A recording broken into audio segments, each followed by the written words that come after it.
Now we will look at closing conversations. Conversations do not just end, rather, they must be closed through an elaborate ritual. Closing conversation is equally important. There has to be a proper way to go about ending a conversation. It is important in a sense that if a speaker ends a conversation abruptly, it can lead a negative impact on the part of the counterpart or the person who is engaged in a conversation. This attempt of ending a conversation abruptly can be considered as rude. Now, this can constitute a threat, you can say, threat to the positive phase of a speaker and also to the one who is ending a conversation. It can be considered that maybe the interlocutor is boring or annoying or does not wish to continue a conversation. So if the care is not there in terms of how you can politely or summarize through summarizing or with gestures end a conversation, it can have a very negative impact on a person who is engaged in a conversation. So, therefore, the closing requires utmost care, and there are certain rules and social norms that have to be followed with regard to the ending of a conversation. One must take into account the fact that conversation endings involve inherent phase threat, which means that it can lead or it can leave an impression on other person that you are not interested to continue a conversation with that person, and that is considered rude and arrogant.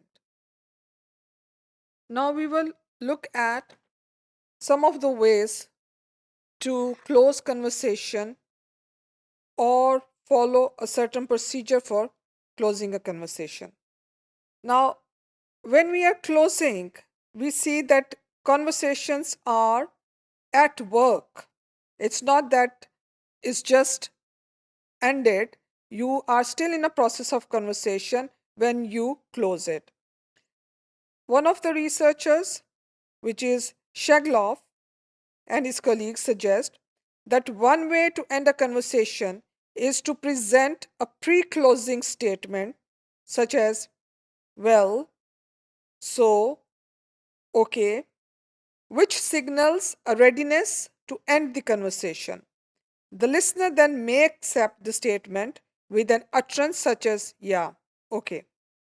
Alternatively, the listener might bring up another topic and the conversation would continue. As we have the image in front of you or the example that we have.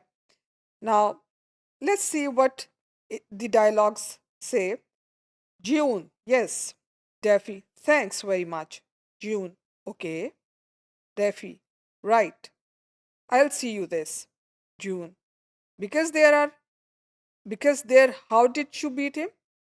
Daffy, no, he beat me. 4-1. Then laughs. June, 4-1.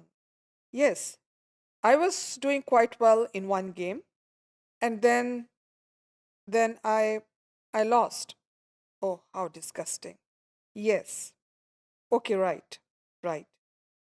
See you tonight. Right. Bye. Bye, love. Notice that June in the third line signals a potential end to the conversation. Okay.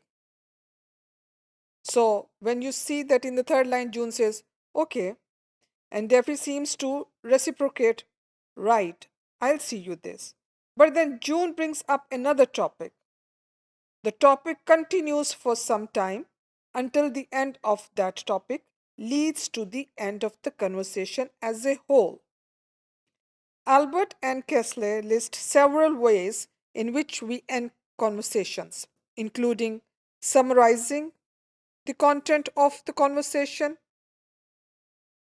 justifying ending contact at this time. For example, I have another meeting, expressing pleasure about each other, could be nice meeting you, making reference to the ongoing relationship and planning for future contact, such as it's a great working with you, let's continue it, and wishing each other well, such as take care, have a good day, and so on.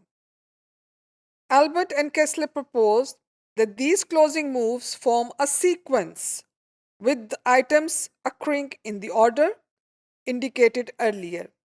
Their evidence supports such a sequence. For example, speakers were more likely to use summary statements at the beginning of the ending sequence and well wishes at the end.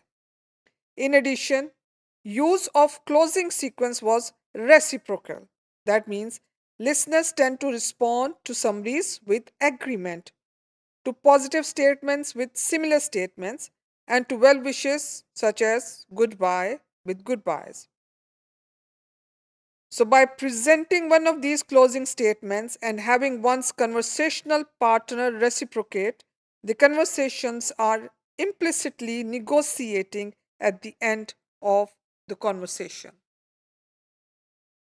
Moving to end a conversation may be interpreted to mean that one does not wish to continue a conversation. This in turn risks the implication that the company of the other is being bored or not being enjoyed, which then could imply that the interlocutor is boring or maybe annoying. Therefore, the closing of conversation requires certain procedures and guidelines so that this negative impact is avoided.